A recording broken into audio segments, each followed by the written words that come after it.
estamos meditando na escola dominical sobre o tema Conhecendo Melhor a Deus, certo? É a teologia sobre a pessoa de Deus. Estamos estudando desde o mês de fevereiro, tá bem? Estamos já aí há 5 meses, né? Passando a 6 meses já nesse estudo. Porém, hoje nós vamos dar um pulinho à parte desse tema, e eu gostaria de dar continuidade sobre o último ponto que eu falei sobre as nossas emoções, e nós iremos iniciar o estudo baseado numa pergunta e pautado ali na vida de Daniel. O que fazer nos dias difíceis? O que fazermos nos dias escuros, de aflição, de dificuldade?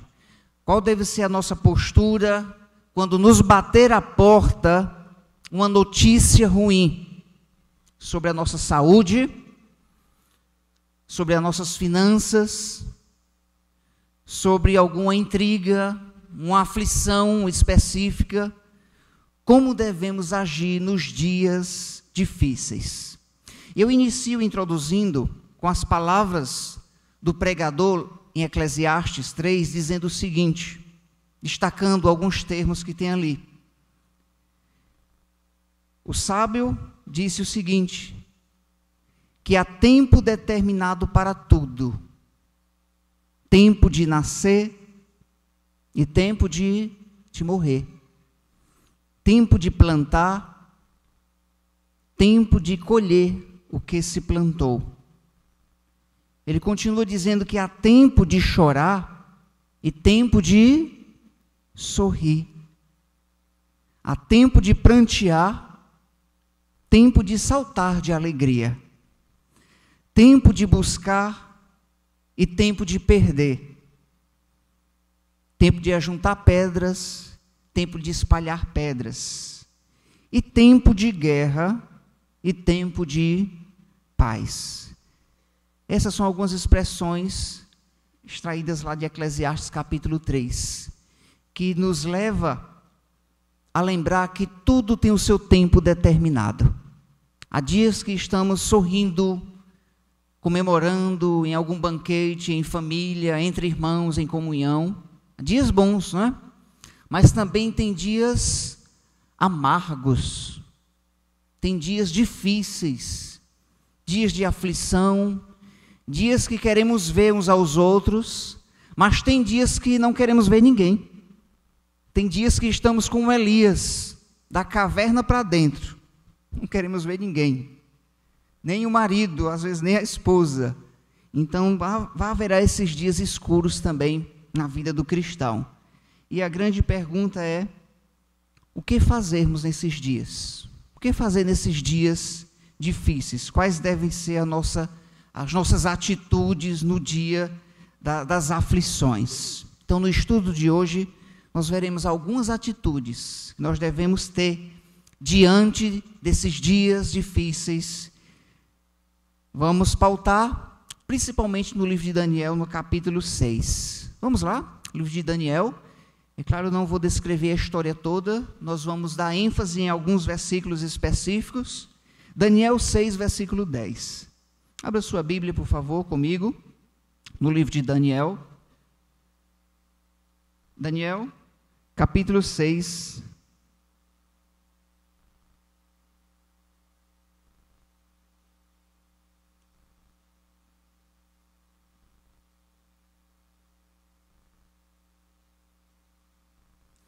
Versículo 10. Daniel, capítulo 6, versículo 10. E aqui, em Daniel 6 e 10, nós encontramos a primeira atitude que devemos ter nos dias de aflição, nos dias difíceis. Vamos ler todos em uma só voz, Daniel 6 e 10, e assim lembrarmos também o contexto. Daniel 6 e 10 em uma só voz. Livro de Daniel, profeta, capítulo 6, versículo 10. Juntos. Daniel, pois, quando soube que a escritura estava assinada, entrou em sua casa, em cima, no seu quarto, onde havia janelas abertas do lado de Jerusalém. 3 vezes por dia se punha de joelhos e orava e dava graças diante do seu Deus, como lhe costumava fazer. Então Daniel, em atitude sábia, no dia escuro, no dia difícil, no dia da aflição, ele tomou a postura de orar. Então, essa deve ser a primeira atitude quando não soubermos o que fazer. Não sei o que fazer. Bateu em minha porta uma acusação, uma aflição que eu não sei como resolver, uma notícia pela qual eu não esperava, de meu filho, de minha esposa, alguma atitude que aconteceu entre irmãos, eu não sei o que fazer. Então, o que fazer quando não souber o que fazer? E aqui, extraindo da vida de Daniel, ore a Deus de forma sincera. Busque a Deus em oração. O texto é bem claro que diz que quando soube que a escritura estava assinada. E o contexto aqui de Daniel é um contexto de acusação. Essa escritura que foi assinada foi uma escritura de morte mesmo. Que se alguém, no período de 30 dias, buscasse a outro Deus, a não ser o próprio rei Dario, essa foi a escritura assinada e selada com o anel do rei. Essa foi impulsionada por ambiciosos que estavam do lado de Daniel e vendo a fidelidade dele ao Senhor e tentando buscar algum erro em Daniel, não conseguindo. Então, homens que estavam dentro do palácio, que estavam ao lado de Daniel, procuraram acusá-lo dentro da lei do seu Deus. E eles entenderam, bom, se Daniel é um homem fiel, mas ele busca a Deus, o seu Deus, o Deus de Israel, pois vamos procurar acusá-lo dentro da sua lei, dentro do seu procedimento. Então, foram até o rei e suplicaram ao rei que fizesse uma lei por 30 dias, que ninguém buscasse a Deus, a nenhum outro Deus, a não ser a presença do rei. E Daniel, sabendo dessa escritura selada com o anel do rei, irrevogável, a primeira atitude que ele teve foi justamente buscar a Deus. Foi orar com sinceridade diante da presença de Deus. Eu quero destacar ainda mais o contexto aqui. É muito importante lembrar que o livro de Daniel, de um capítulo para o outro, tem diferença de anos. Um exemplo, do capítulo 1, 2, 3 até o 4 ali, nós temos um Daniel jovem. Nós temos um Daniel que foi tirado da terra da Babilônia, à força, que viu a sua família morrer, que viu seus pais serem mortos, que viu o povo de Judá, mais precisamente, ser devastado, os muros serem derrubados. Jerusalém, nesses dias, irmãos, estava devastada. E o contexto da história é que os que ficaram em Jerusalém, os poucos que ficaram, os que sobreviveram, viviam em miséria, em fome. Então, a Babilônia havia devastado Judá. Israel, a essas alturas, a Síria já havia sido destruída, o reino do norte já havia se espalhado, e restando somente Judá, Deus enviando os profetas para dizer, para Judá, mais precisamente, ficaram 2 tribos, Judá e Benjamim, e essas 2 tribos eram chamadas mais precisamente de Judá. E aqui nós estamos no contexto onde Abacuque não entende também porque Deus usou a Babilônia para destruir Judá.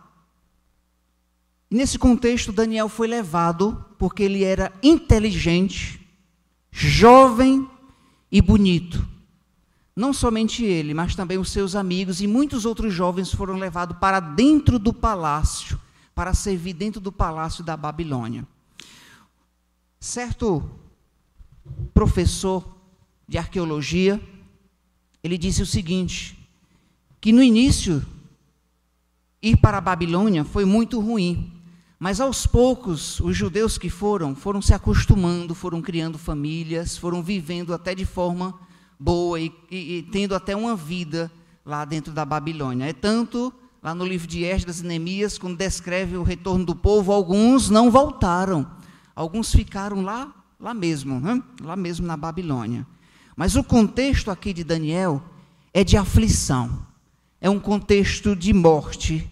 Imagine alguém escrever para você um decreto de morte, pelo qual, se você orar, você seria sentenciado à morte. Esse é o dia escuro de Daniel. A sentença de morte estava assinada se ele orasse a Deus. E o texto diz: Daniel, quando soube que a escritura estava assinada, entrou em sua casa, em cima, no quarto. Descreve alguns detalhes importantes, com as janelas abertas para onde? Para o lado de Jerusalém, mais ou menos nessa posição aqui.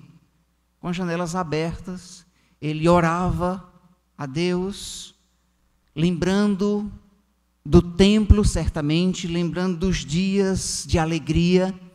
Tem um salmo que descreve um pouco essa situação, quando eles estavam na Babilônia, e os babilônicos pediam para eles cantarem. Cantem para nós. E o texto lá diz que, os Salmos, né, descreve que, olha, como podemos cantar numa terra estrangeira?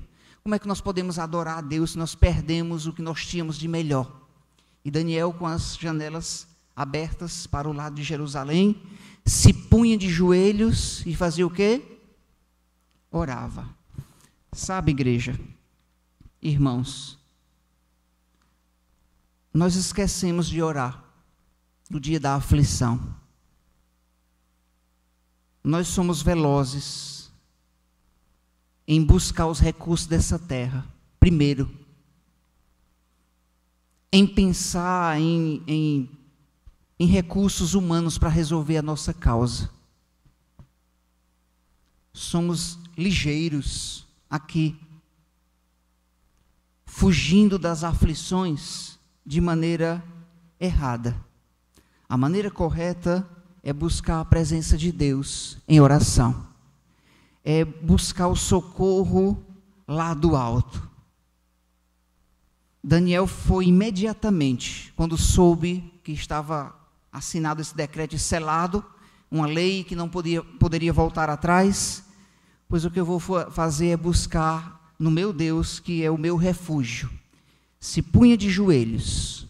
A oração de joelhos, ela é muito importante lembrar que não é só os emocionais que oram de joelho, não, tá bom? Orar de joelho é uma atitude de reverência a Deus, no seu quarto, em sua casa, aí dentro do prédio. Tudo bem, se você quiser orar de joelho, chegar a orar de joelho aqui dentro, é claro, não é errado não. E invocar a presença de Deus e dizer: Senhor, ajuda-me no dia da aflição. Eu estou precisando do Senhor nesse momento, e apresenta diante dele a sua causa. Daniel se colocou de joelho. Isso era reverência. Essa atitude de Daniel evidencia dependência em Deus. Então não esqueçamos de orar, e orar com sinceridade. A oração evidencia humildade, evidencia dependência em Deus. E às vezes só lembramos de orar quando estamos diante do almoço, do jantar, do café da manhã, quando vamos dar graças a Deus pelo pão de cada dia. Não.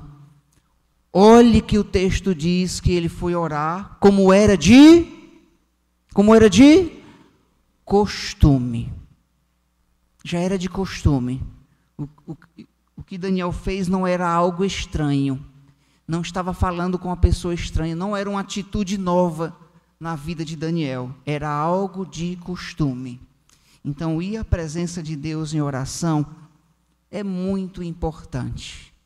Pela manhã, buscar Deus em oração quando acorda é muito precioso. Buscar o Senhor ao dormir é de grande valor. Reclinar a cabeça no travesseiro e ter a certeza que as suas contas com Deus estão em dias. Em paz me deito e logo pego no sono, porque tu, Senhor, estás comigo. Isso é uma oração, reclinar a cabeça e dormir bem.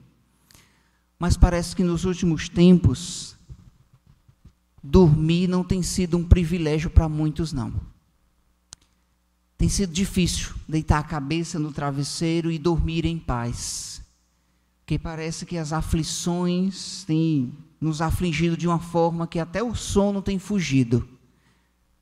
Aconteceu com o rei aqui no contexto. O rei, quando soube o que havia feito, né, do tamanho da tragédia que havia acontecido, porque ele gostava de Daniel e da administração de Daniel, o rei perdeu o sono, fugiu. Os músicos foram até dispensados essa noite, porque ele estava pensando em algo para livrar Daniel de tal tragédia que iria acontecer. Lembremos que orar é sair da terra e chegar até o altar de Deus. Orar é transpassar as razões humanas. Recentemente eu vi um vídeo, não sei a essência dessas provas, mas sei que dentro da ciência alguém fez um teste de como fica o nosso cérebro quando oramos a Deus. O nosso cérebro, ele é uma massa e ele produz algumas substâncias chamadas de substâncias positivas e negativas. Quando nós estamos aflitos, angustiados, ele produz substâncias negativas que prejudicam a saúde do nosso corpo, que prejudicam a integridade do nosso corpo. O nosso corpo é atingido por causa daqui. E quando oramos a Deus, Ele produz substâncias de restauração em nossas memórias. Produz substâncias que aliviam as dores. Então a oração tem um poder sobrenatural. E de fato a oração é algo divino. É quando nós estamos desligando as nossas raízes aqui e estamos ligando o nosso coração ao coração de Deus. Então orar não é algo místico, mas é algo que nós saímos de si e vamos até a presença de Deus. Orar é uma atitude de grande humildade, evidencia dependência na pessoa do Senhor. Qual foi a última vez que você orou intensamente? Quando foi a última vez? Será que estamos esperando o dia da aflição para buscarmos a presença de Deus? E Deus às vezes usa mesmo alguma dificuldade para nos impulsionar a sua presença, a dependência nele? Como temos agido diante das agruras, das agonias que vêm à nossa porta?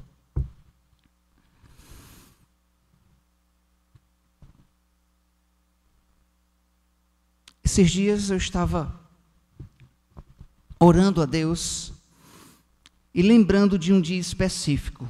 Eu mencionei aqui na igreja. Foi no dia que eu precisei orar a Deus para expulsar um demônio. Você lembra desse dia?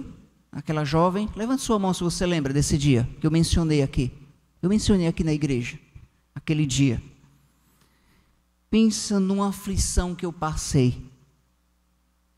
Os primeiros minutos de oração diante daquela situação, eu me sentia muito pequeno e vazio. Os primeiros minutos. Até eu entender a intensidade daquele momento, de que Deus era o único que podia tirar daquela jovem aquele demônio. Então foi aí onde intensamente eu reconheci que as minhas orações estavam vazias, como quem repetitivas, como quem sem vida. E às vezes as nossas orações estão assim diante de Deus, repetitivas. Chegamos à presença de Deus para orarmos e falamos as mesmas palavras que falamos ontem. Esquecemos que Deus é uma pessoa. Até que bate a nossa porta a senhora dificuldade, a senhora aflição, para nos saculejar e dizer: acorda, acorda. Aí é que vamos melhorar a essência da nossa oração diante de Deus. Aí é que vamos lembrar de irmos com mais intensidade à palavra de Deus. Aí é que vamos lembrar de buscar um conselho com alguém. Aí é que a nossa dependência em Deus ela vai aperfeiçoar-se. E Deus, por vezes, Ele permite, é claro, com toda a sua soberania, que a angústia venha à nossa porta, que a dificuldade pela qual não sabemos resolver chegue a nós. Aí sim nós vamos melhorar a nossa oração, vamos aperfeiçoar. E falar com Deus é uma grande maravilha, é um privilégio imenso. É um acesso que nós temos em Cristo. E esse acesso a Deus, por meio da oração, ele é livre. Tanto quem tem estudos pode chegar à presença de Deus, os letrados e iletrados. Quem tem muita cultura pode ir à presença de Deus, quem tem pouca. Não precisa aprender ou saber ler para ir a Deus em oração, a presença dele em oração. Não precisa falar bonito. Não precisa ter palavras belas, floreadas, adornadas. Podemos ser mais simples possíveis e essa oração chegar à presença de Deus. Não precisamos ser especialistas em oração. Deus aceita as nossas orações com sinceridade, em silêncio ou falando. É necessário irmos à presença de Deus com sinceridade. Foi a primeira atitude de Daniel. Outros servos de Deus, é claro, nós temos como exemplo, vou citar uma mulher, Ana. Não precisa abrir, lá em 1 Samuel capítulo 1, versículo 10 e 11, Ana orou a Deus com uma amargura e muitas lágrimas. Lá diz que ela chorava abundantemente, porque estava sendo afligida por Penina, porque ela não poderia ter filhos, e Penina tinha filhos, e esfregava isso na cara dela, e Ana era estéril, e ela chorava muito, chorava abundantemente, e ela orou a Deus, e a sua oração foi o seguinte, Samuel 1, versículo 10 e 11, Senhor dos exércitos, se benignamente atentares para a aflição da tua serva, e de mim te lembrares, e da tua serva não esqueceres, e lhe deres um filho varão, ao Senhor eu vou dar o meu filho todos os dias da sua vida. Ela fez um voto, chorou abundantemente, foi até a presença de Deus. Senhor, a tua serva. Então veja que aqui temos algumas lições também a aprendermos, porque a oração ela nos coloca na posição certa diante de Deus. Nós somos servos. As orações contemporâneas dos evangélicos contemporâneos, de muitas igrejas da atualidade, é exigir de Deus. Eu ordeno, eu determino. Essa oração é uma oração que não chega até o coração de Deus. Essa oração de exigir da pessoa de Deus, eu determino em nome de Jesus. Nós não temos poder de determinar nada. Essa oração, ela é orgulhosa, ela é egoísta. Porque a oração não é algo sobre nós, é algo sobre Deus. Senhor dos exércitos, se for da sua vontade, se atentares para a aflição, a posição é de servo, da tua serva. Se for da sua vontade, ó Deus, me livra disto aqui. Nós temos isso refletido na vida de Paulo, quando ele, diante do espinho na carne, que não sabemos saber com essência o que era esse espinho na carne. Alguns vão dizer que era uma enfermidade, e até uma enfermidade nos seus olhos. Alguns vão descrever como sendo uma pessoa que perseguia ele de forma dura mesmo, em cima, direto, mas é descrito como um espinho na carne que ele orou ao Senhor. Ele descreve que orou várias vezes ao Senhor para retirar esse espinho na carne. E a resposta de Deus foi que esse espinho na carne iria servir para que ele estivesse lembrando que ele precisava de Deus, depender do Senhor. A minha graça te basta. E Paulo não exigiu de Deus. Então a oração é justamente nos colocar na posição de servos. Nós somos tendenciosos a exigir de Deus, buscar solução, obrigando de Deus. Porém, a oração bíblica, ela nos coloca na posição de servos. Senhor, dependo de Ti diante dessa angústia. E nos coloca no lugar seguro. A oração, ela nos dá a tranquilidade de que Deus está no controle. Senhor, a Tua serva está diante de Ti. Daniel orando, colocando diante do Senhor a sua causa, Deus lhe deu tranquilidade. E a oração bíblica, ela nos dá convicção de que Deus, Ele é soberano. Tira de nós o peso, a carga que sobrevém. E nós precisamos ir à presença de Deus. Deus se alegra quando buscamos a Ele em oração. Filipenses 4, versículos 6 a 7 diz: não andeis ansiosos de coisa alguma. Em tudo, porém, sejam conhecidas diante de Deus as vossas petições pela oração e pela súplica com ações de graças. E o versículo 7, outro dia vamos meditar só nesses dois versículos. E a paz de Deus, que excede o quê? Ele excede o entendimento humano, excede as razões humanas. A paz de Deus guardará o nosso coração e a nossa mente em Cristo Jesus. Sim, a oração é uma questão de colocar a nossa mente ao altar do Senhor e termos paz diante da aflição. 2 Crônicas, capítulo 7, versículo 14 e 15, quando o povo de Israel abandonava o Senhor, e o Senhor tinha uma promessa: se vocês cumprirem a minha lei, a terra vai produzir. Se vocês não me obedecerem, a terra vai se fechar em termos de produção. Se o meu povo, que se chama pelo meu nome, se humilhar e orar e me buscar e se converter dos seus maus caminhos, então eu ouvirei dos céus, perdoarei os seus pecados, sararei a sua terra. Versículo 15, estarão abertos os meus olhos, atentos os meus ouvidos, a oração que se fizer nesse lugar. Então, buscar a Deus em oração é uma forma de adorar a Deus. É reconhecer que não somos capazes. Salmos 34, versículo 18, perto está o Senhor dos que têm um coração quebrantado e salva o de espírito oprimido.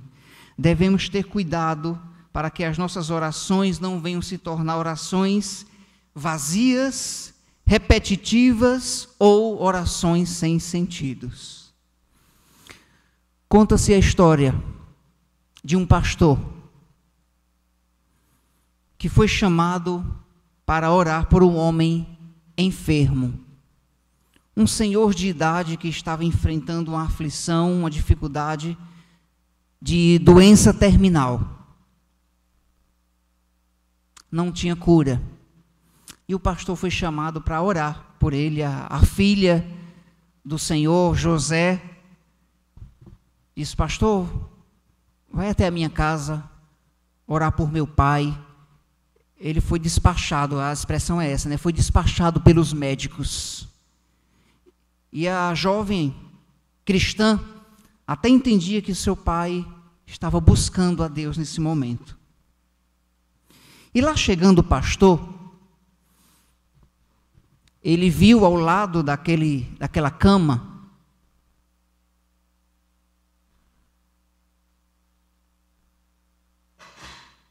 uma cadeira vazia ao lado. E logo o pastor entendeu. Esse senhor está o quê? Me esperando ansiosamente.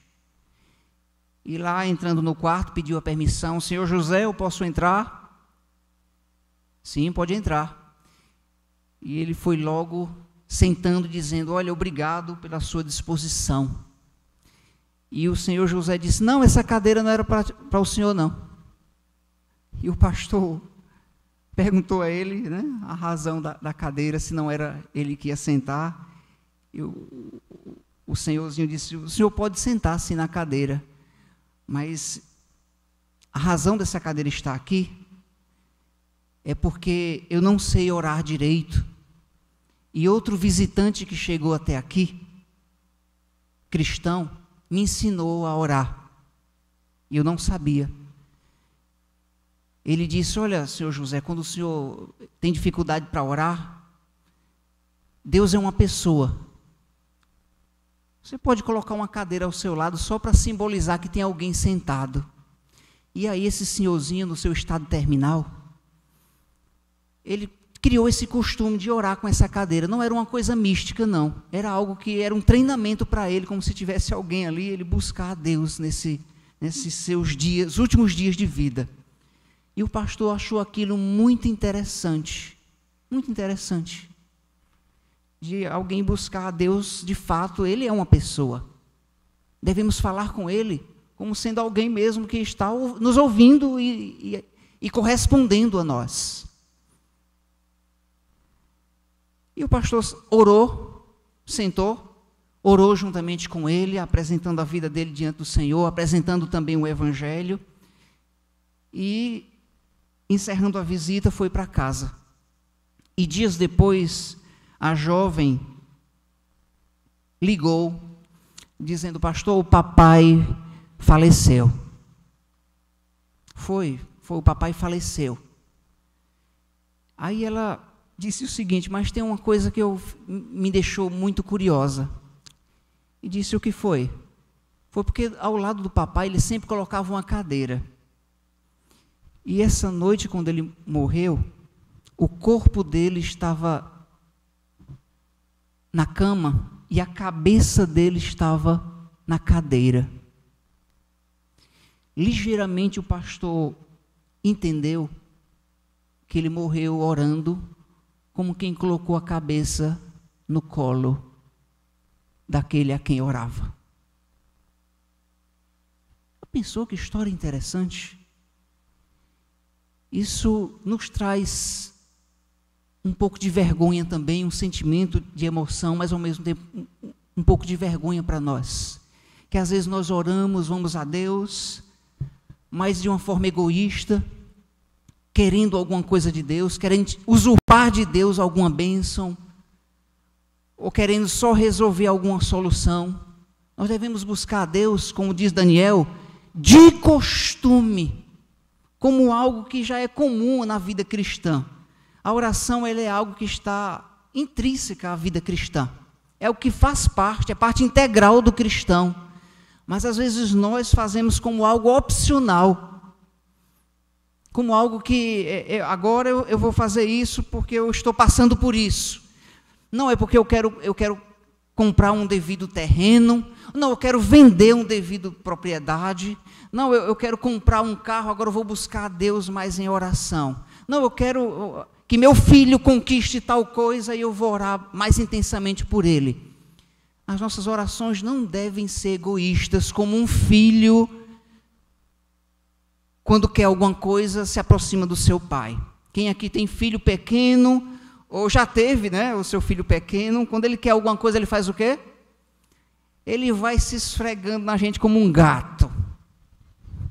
O Lucas, olha, o Lucas chega em mim, alisando, passando a mão no meu braço, e diz, essa alma quer reza.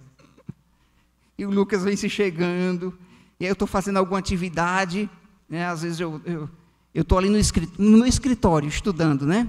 Sabe o que é que o Lucas faz? Eu vou contar aqui um segredo, viu, Davi? Ele limpa o meu escritório lá. Tira as Bíblias do lugar, algum livro que está do lado, ele faz uma limpeza, e depois que ele termina, ele diz assim para mim: aí, papai, você viu o que foi que eu fiz? Aí eu disse: eu vi. Ah, parabéns, Lucas. Esse papai, eu posso ir ali no comércio? Ele quer algum doce, ele quer alguma coisa. Sabe, pessoal, isso nos lembra, nós somos assim também. Às vezes somos interesseiros também com Deus. Quando queremos alguma coisa, começamos a melhorar a nossa vida. Ah, rapaz, agora eu vou melhorar, vou chegar mais cedo no culto, que vai que Deus vai me agraciar, eu vou ser mais fiel ao Senhor, me ajude aqui, porque eu vou por aqui. Às vezes nós somos interesseiros também. Devemos entender que Deus é uma pessoa e devemos buscá-lo sem interesses. Então, o que fazer diante das aflições, das dificuldades? A primeira atitude é o quê? Orar com sinceridade. Ore a Deus, busque ao Senhor com sinceridade. Eu quero agora abrir antes de ir para o próximo ponto, abrir para alguma observação, alguma pergunta, ou algum testemunho, algum exemplo que você tem a dar, que você orou ao Senhor e Deus concedeu, né? E Deus foi gracioso, tá bem? E Deus foi gracioso. Eu quero abrir agora, tá bom? Estamos na escola. Quero abrir para você fazer alguma pergunta, você a fazer alguma observação, ou confessar algum pecado, viu, Del? Pode também. Vamos lá. O irmão Apolinário, ele tem um exemplo, ele já me contou 2 vezes. E eu queria que você escutasse esse testemunho dele, de um dia que ele foi para Fortaleza, e só Deus sabia da sua situação financeira. Davi, leva lá o microfone para o irmão Apolinário, aqui.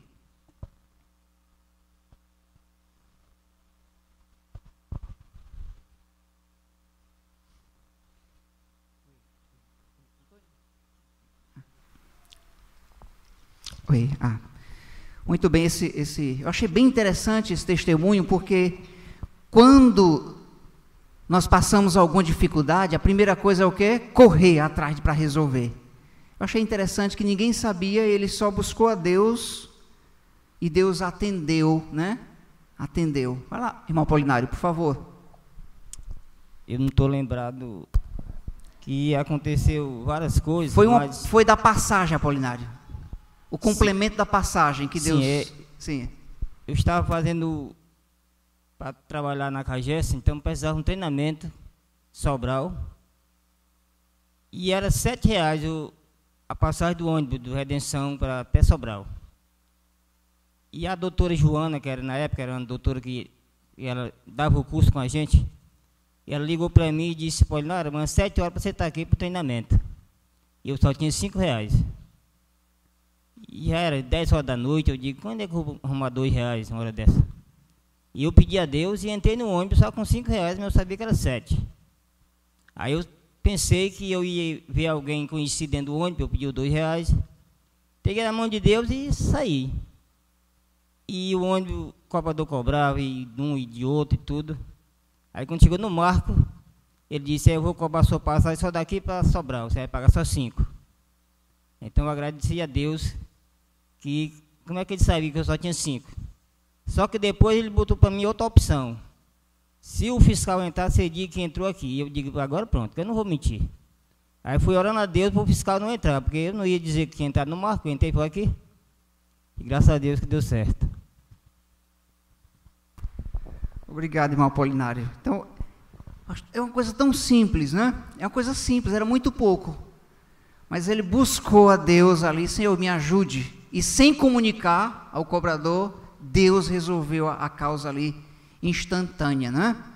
Muito bem, irmão Apolinário, obrigado. Não era a cova dos leões não, mas era o redenção Pois bem. Irmão Davi, ali para o irmão Nedinho. Vai cair, não.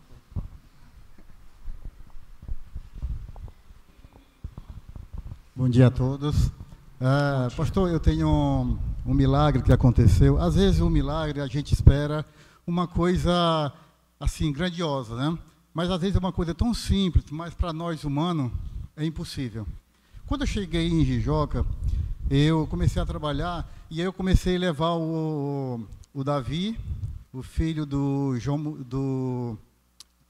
filho do Araújo, e o filho do Marclete. Eu levava que eles estudavam no Acaraú, né? E nesse dia eu estava no carro do seu João, na Hilux dele, lembro como fosse hoje, uma Hilux preta. E aí eu peguei e deixei os meninos, Davi e os meninos no colégio, e fiquei ali, o senhor sabe onde tem o Banco do Brasil, na Acaraú? Do lado. Eu aguardava até mais ou menos 5 ou 6 horas, né, Davi, que você saía, mais ou menos, esse horário. E um certo dia eu estava lá aguardando lá, e chegou um senhor perto do Banco do Brasil, no carro, e como eu gosto muito de carro antigo, e ele chegou no carro daquele, um golzinho quadrado, muito antigo, eu fiquei olhando para aquele carro, né?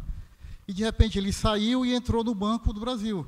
Mais coisa de 2 minutos, ele volta.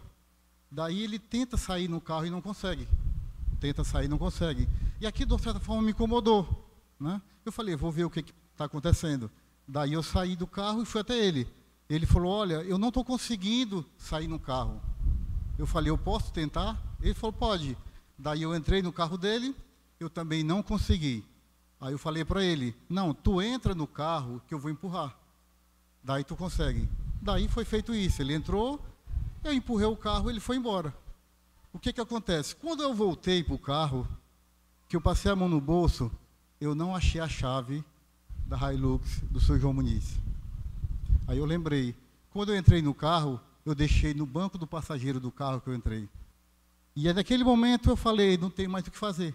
Não conheço o rapaz, não sei quem é, no Acaraú, tinha acabado de chegar de São Paulo, de certa forma eu estou quase perdido.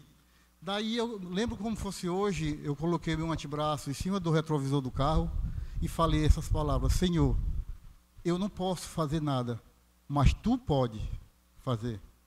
E eu fiquei, eu me arrepio, eu fiquei mais ou menos uns 3 a 4 minutos. Depois eu olhei em frente do banco, lá vem aquele carro de novo. Aí eu lembrei, não, ele viu a chave e vai me entregar.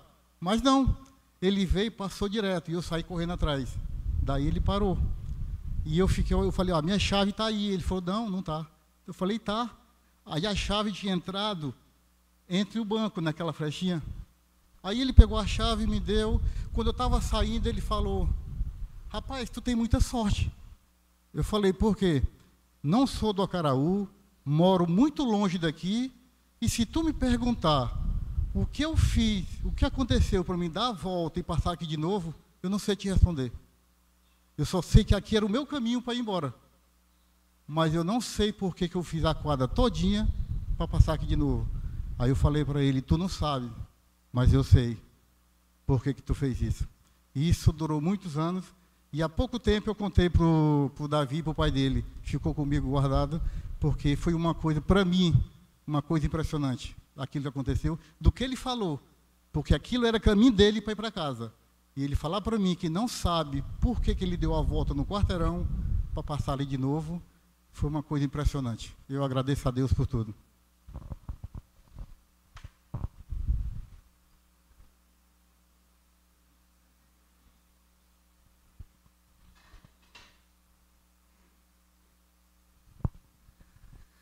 Muito bem, obrigado, irmãos. Por isso que é bom sempre abrirmos, né, para a oportunidade na escola para ouvir esses testemunhos, né? Muito bom e enriquecedor para a nossa vida, a ver como Deus age, né? Como Deus age diante da nossa oração sincera ao Senhor. Amém? Vamos concluir em oração. O outro ponto vamos ficar para outro domingo, tá bem? Como agir diante das aflições. Nós vamos ver 4 formas de como agir. Vimos a primeira, ore a Deus sinceramente, pautado aqui na vida de Daniel. Vamos orar ao nosso Deus novamente. Okay? Senhor Deus, nosso Pai, nossa imensa gratidão e privilegiados somos, ó Deus, em termos um Deus vivo, que está nos céus, um Deus que corresponde às nossas orações. Às vezes o Senhor diz sim, mas às vezes o Senhor diz não, e não também é resposta. E devemos, ó Pai, buscar o Senhor com toda sinceridade. Hoje vimos, ó Deus, olhando para Daniel, que imediatamente, como de costume fazer, buscou o Senhor em oração. Então nos ajuda a entendermos que a oração não é algo, não é uma brincadeira. É falar com Deus, o Criador dos céus e da terra, o dono de toda causa, aquele que está no controle, o Deus soberano, Senhor dos senhores, onisciente, onipresente, onipotente. Ó Pai, nos ajuda a entendermos a grandeza do Senhor e o princípio de orarmos. Nos ajuda, ó Pai, a melhorarmos a nossa dependência no Senhor por meio da oração. Assim oramos, ó Pai, agradecidos também pelos testemunhos aqui que ouvimos. Em nome de Jesus oramos. Amém.